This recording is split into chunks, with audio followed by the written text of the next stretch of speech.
Hello மச்சான், இது எந்த ஊருன்னு தெரியுமா? ஓந்தாஜி மடமா, மட்டக்களப்பு மாவட்டமா, ஜலபாறு வளவு கொடுக்க போறாங்களாம். இது சரியான இடம் சொல்ல போனா மச்சான், ஓந்தாஜி மடம் மவுளூர் அந்த மெயின் ரோட்ல இருந்து 3வது வளவு மச்சான். சரியா? 1 2 3 ஏரியா பாருங்க. இந்த சைட் ஃபுல்லா வீடாம், அங்காலையும் வீடாம். இதை கொடுக்க போறாங்களாம். வாங்கலாம், உள்ள போய் பார்ப்போம் எப்படி இருக்கேன். சரியா? நீல கேட் போட்டுக்காங்களாம். இதில் பாருங்க மச்சான், அடி போய் பிரிக்க.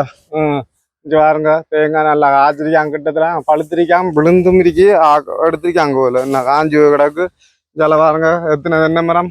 1 2 3 4 5 6 தென்னை மரம் நல்லா காய்க்குது மச்சான். பார்த்தீங்களா?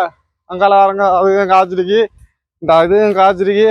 பரவாயில்ல, சட்டப்படி தென்னை மரம். ஒரு தென்னம்புல் அங்கால இருக்கு, இன்னும் ஒரு தென்னம்புல் ஒன்றைக்கு பெரிய மாமரம். மற்ற என்ன மச்சான், வளைச்சி வேலின்னு இந்த பக்கம் வேலி கொஞ்சம் நல்லா அறிக்கையாக வச்சிருக்கிறாங்க. இது வளவு சொல்ல போனால் 11 பேஜ் மச்சான். 11 பேஜ் தேவையானாக்கள் எடுக்கலாம். எவ்வளோ உண்டு மச்சான் சொல்லுவானாம்.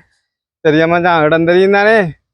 பாலம் கழிஞ்சு வர மவுளூர் ரோட்டை பிடிச்சலன்னு சொன்னால், அதாவது மீன் பழக்கிற இடம் ஒன்று இருக்கு மச்சான். அதுக்கு எதிர தான் ஜால ஆற்று பக்கம் இல்லை, இந்த பக்கம் ஏத்த பக்கம், அந்த பக்கம் என்ன சொல்லுவாங்க. சரி, 3வது வளவு, மெயின்ல இருந்து 3வது நல்ல வளவு பாருங்க எப்படி இருக்கு. தேவையானாக்கள் தொடர்பு கொள்ளுங்க. எவ்வளோ உண்டு சொல்றேண்ணா. சரியா மச்சான்? பாருண்ணா, இளநீ ஒன்று அடிச்சுட்டு போப்புறேண்ணா.